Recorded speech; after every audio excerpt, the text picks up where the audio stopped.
Good morning, everyone. Today we are going to learn about self compacting concrete.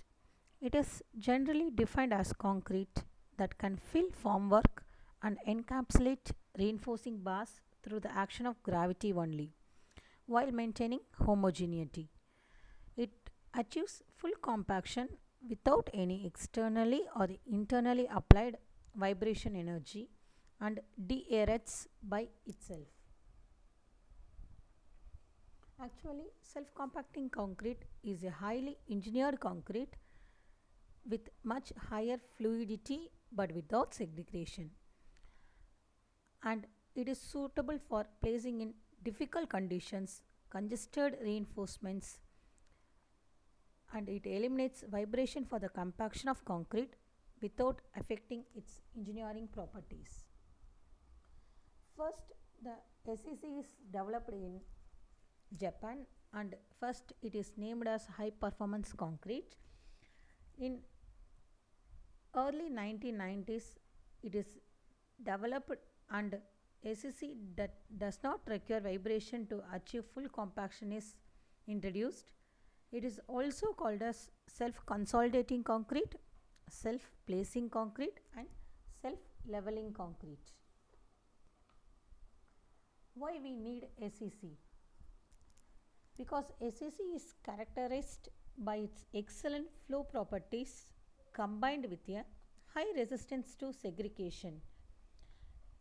While we are using SEC, honeycombing of concrete is fully avoided because honeycombing is formed during due to lack of compaction. But in SEC, it is self compacted concrete, so we does not require any compaction, and we are using SEC in the difficult areas.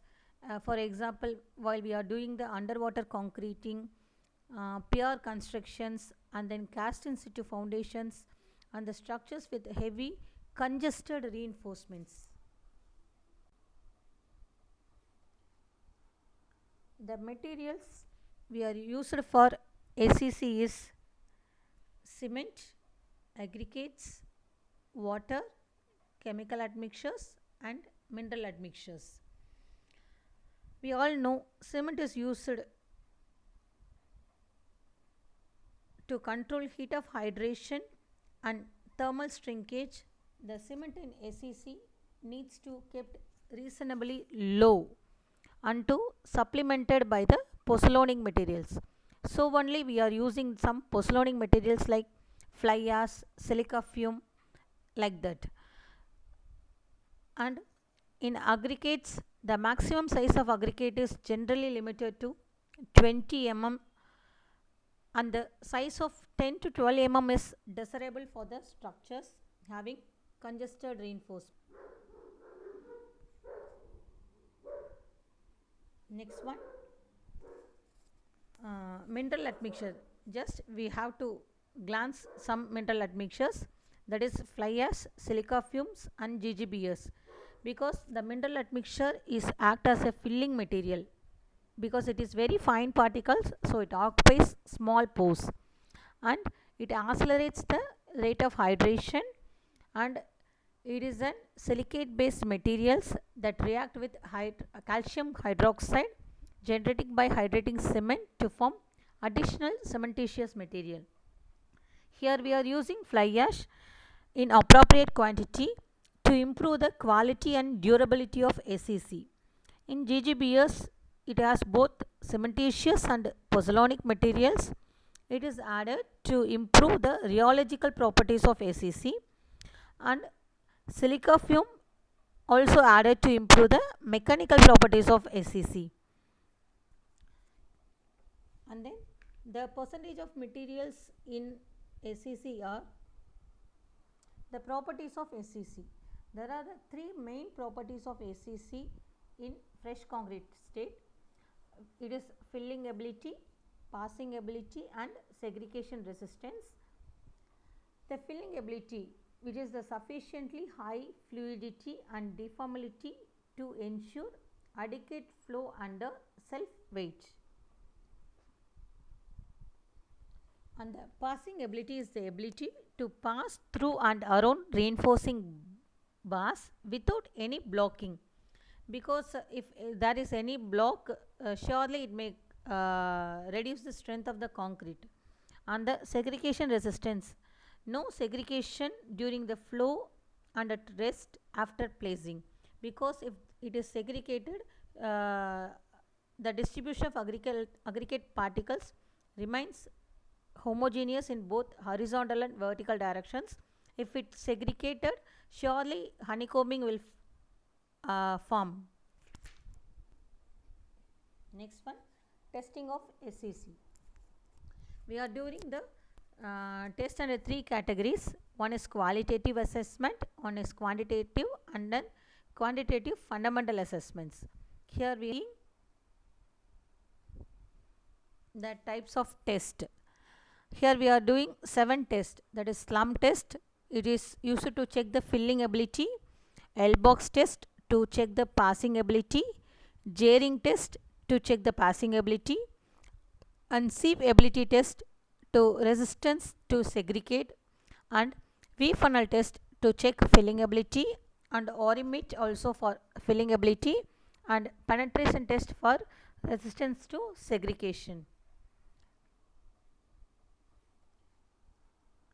The materials we are used for SEC is cement, aggregates, water, chemical admixtures, and mineral admixtures. We all know cement is used is measured. The dimensions of the slump cone is 20 mm diameter at the bottom, 20 centimeter diameter at the bottom and 10 centimeter diameter at the top, and its height is 30 centimeters. The properties of SEC. And the next one is V-funnel test. It is used to find the segregation resistance of SEC. In this, so the concrete is and the properties of SEC. The SEC is mainly used where the compressive strength is 40 to 80 MPa and the tensile strength is 2.4 to 4.8 MPa, and with where it requires higher bond strength and where we requires durability. The types of test. Here we are doing 7 tests. That is slump test. It is used to check the filling ability. L-box test to check the passing ability. J-ring test to check the passing ability. And sieve ability test to.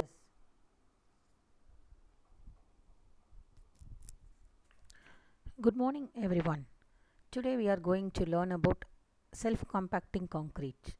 It is generally defined as concrete that can fill formwork and encapsulate reinforcing bars through the action of gravity only, while maintaining homogeneity.